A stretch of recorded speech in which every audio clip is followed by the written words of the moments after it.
Good morning everyone, here we are on rob.dogs.vlogs. Here we are today to see the SS Airfield. We are at Homebush Bay. I was actually here on the weekend to see my favourite band Metallica. They were very cool. I'm going to show you the SS Airfield, which was a ship that came from UK in 1911 and landed here in 1912. But we'll go for a little walk around and we'll get closer to it and I'll give you a mad visual of it. We'll get the drone up and then I'll talk a little bit more about it when we get there. Let's go. So if you saw my previous video that I did in Parramatta, you would see how much hidden history is hiding in some of the most residentially packed areas that most people have absolutely no idea about. And because I love Australia so much, I want to show you guys these secret beauties. And if you're new to the channel and you like this type of content and want to see more, I have plenty of videos on Australian and Aboriginal history. So like and subscribe and support your fellow human creators before it all becomes AI. Get amongst. Alright, so I'm going to get the drone up now and we'll get a pretty close visual of this guy. The SS Airfield is an abandoned steel shipwreck left to rust in Homebush Bay, Sydney. It was built in 1911 in Scotland, and its purpose was to serve the World War II as a collier, transporting coal between Newcastle and Sydney, but also to transport supplies to American troops in the Pacific.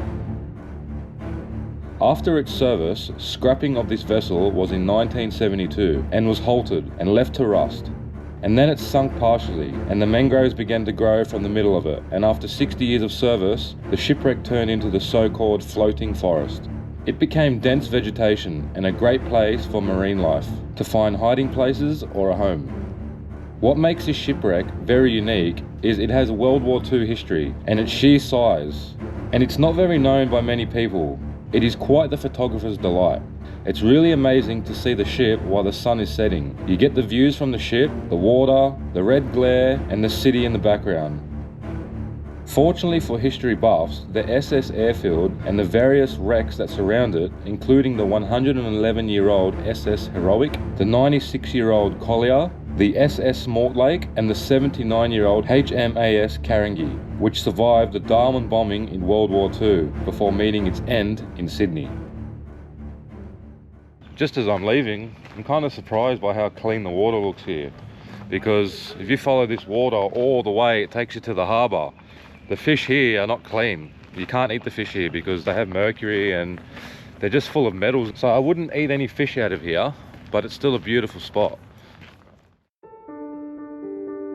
Just over a 160-kilometre drive north of Homebush Bay lies another shipwreck, the French barque Adolphe. This is a visible feature of the shipwreck walk, which you will find banked up at the end of Stockton breakwall. The breakwall itself incorporates other shipwrecks, and this area itself was once known as the world's most dangerous shipping entrances.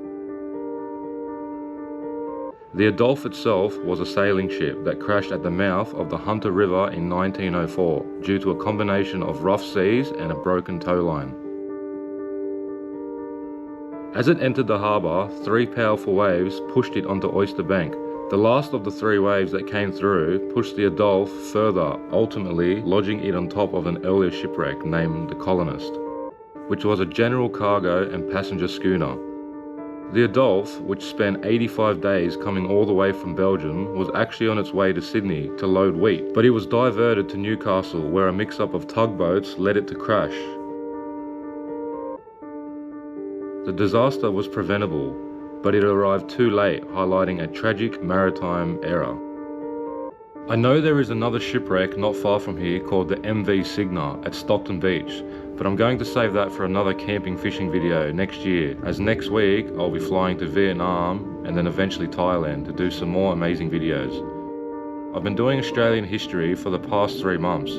I've gone to many places seeing World War II bunkers, all the way to different Aboriginal areas and rock carvings to understand more about this beautiful place that I call home, Australia. Get amongst, and thanks for watching.